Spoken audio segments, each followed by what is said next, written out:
Lods, nandun sa likuran.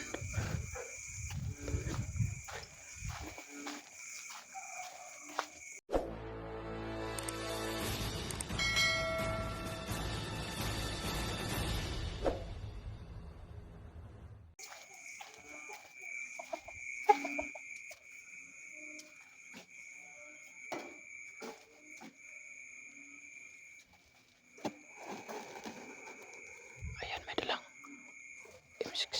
M16 yung dala.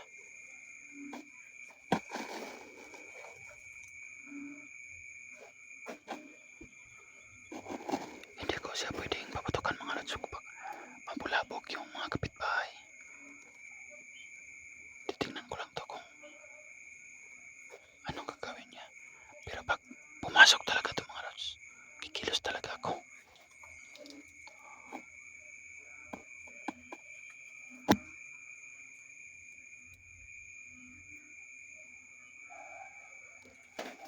Ayan. Parang siya lang mag-isa.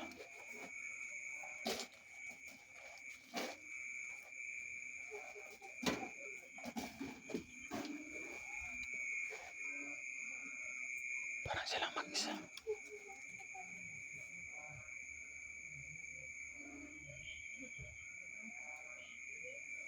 Ayan. Teka na muna.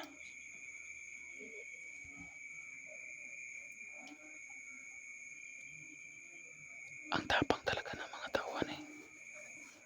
Gusto.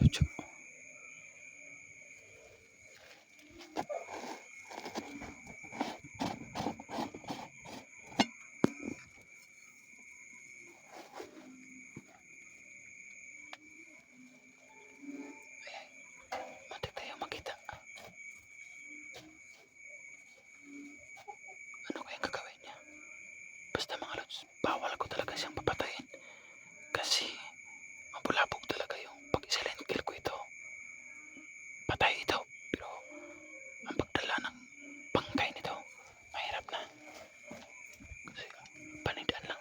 Magmasid-masid lang ako. Teka na muna.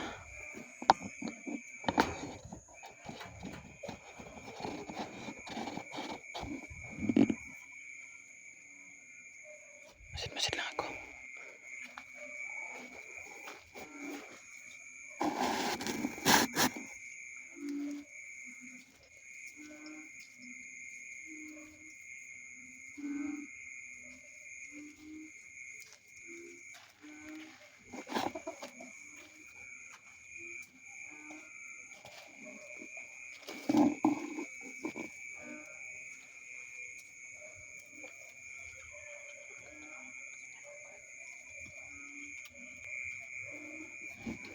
Teka lang mga lods.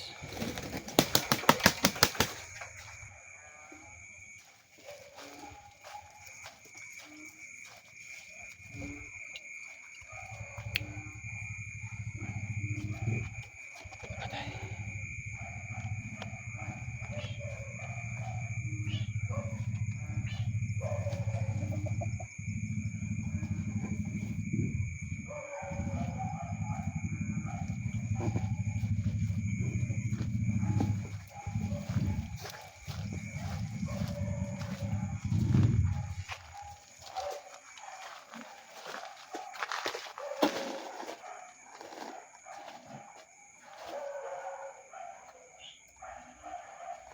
Sa kabila naman siya nagano.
Siya lang mag-isa. Siya man lang mag-isa mga lods. Hindi ko nakita yung may kakampi pa siya dito.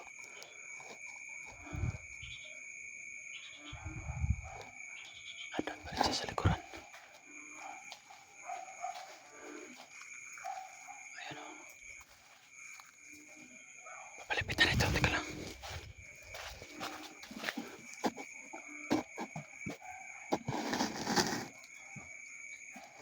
Okay.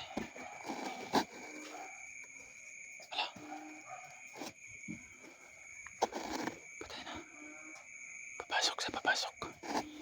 Papasok siya ng bahay. Tingnan ko lang talaga. Papasok siya dyan. May baril. Elektra. May baril naman si Elektra dyan. Pero sana nakaklaks ka. Elektra dyan. Ala. Ano kaya gagawin niya?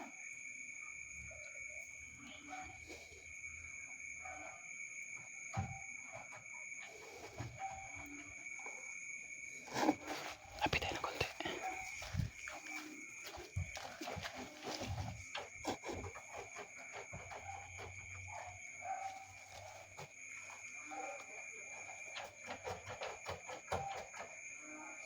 Para talagang nilulusog pa.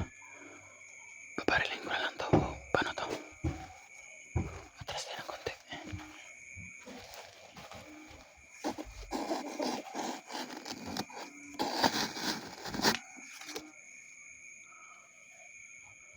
Antayin ko lang. Tira ka makapasok yan. Ayan. Lumabas. Ayan. Patong kalsada. So ayan. Ayan mga lods.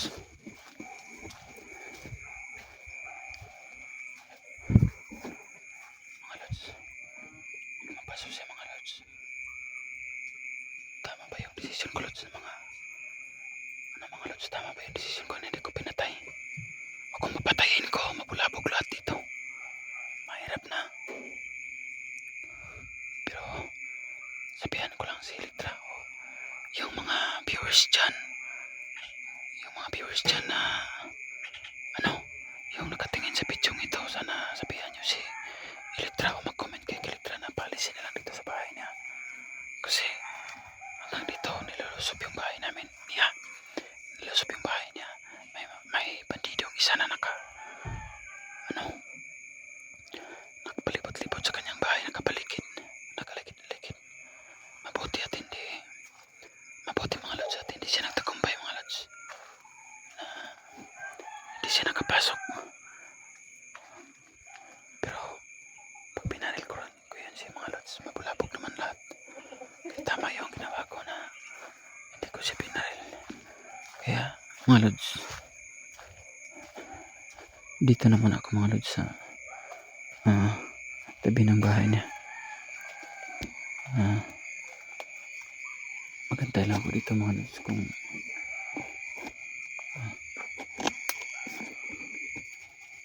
mahirap po ito mga lods na kung tinira ko yung isang kabantay dito o isang ligid-ligid sa bahay ni Elektra, baka makapagsabi pa ito kay Boss Jojo na positive yung bahay, ito yung bahay ni Elektra. Kaya hindi ko na tinira dahil safety, baka parang safety naman. Kasi kung nalaman talaga niya na ito yung bahay ni Elektra, magdadala na yun ng maraming mga kakampi niya. Lulusob na ito. Pasalamat na rin ako na nandito ako na nakabantay, na sana wala nang iba pang papasok. Saka ito mga lods, talagang mahirap, pero kaya namin ito mga lods. Sinabihan ko na sana mga lods may makapag-mensahe kina SG na basta kami dito. Pinasok, sinundan ng mga tauhan ni Jojo.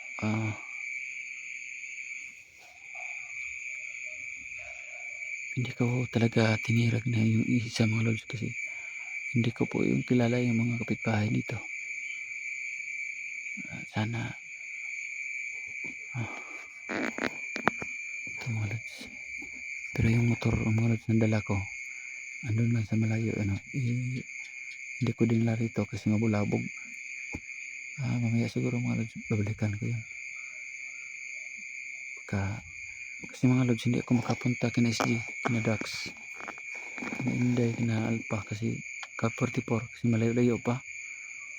Siguro kung pumunta ako mga 8 oras o 5 oras to 8 oras yung travel ko ng motor gabi na.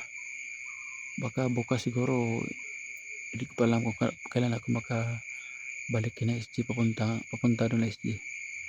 Kaya dito na muna ako mga lods. Susubukan ko na lang siguro bumalik sa bahay ng mama ko. Doon na lang siguro ko mapalipas ng gabi. Pero mabuti na ito mga lods, mamaya na lang ako babalik doon. Mamaya na ako babalik doon sa bahay ng mama ko. Dito naman ako sa bahay na yung Elektra, magbasin-basin. Ayan. Dito naman ako magbasin-basin. Hindi man ako maingay.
So ito mga lods, hindi muna talaga ako lalapit sa bahay niya kasi yung bandido is umalis na. Hindi na kita dito. Umalis na. Baka ako naman pag lumapit ako sa bahay ni Elektra, baka ako naman yung barilin niya dyan. Alam niyo naman yan, babaril talaga yun. Kaya nahirap ito mga lods. Ang load ko is hindi na ako makatawag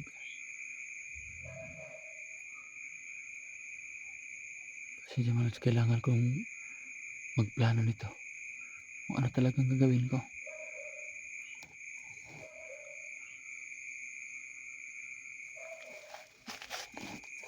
Kailangan mag-isip ng matinding plano.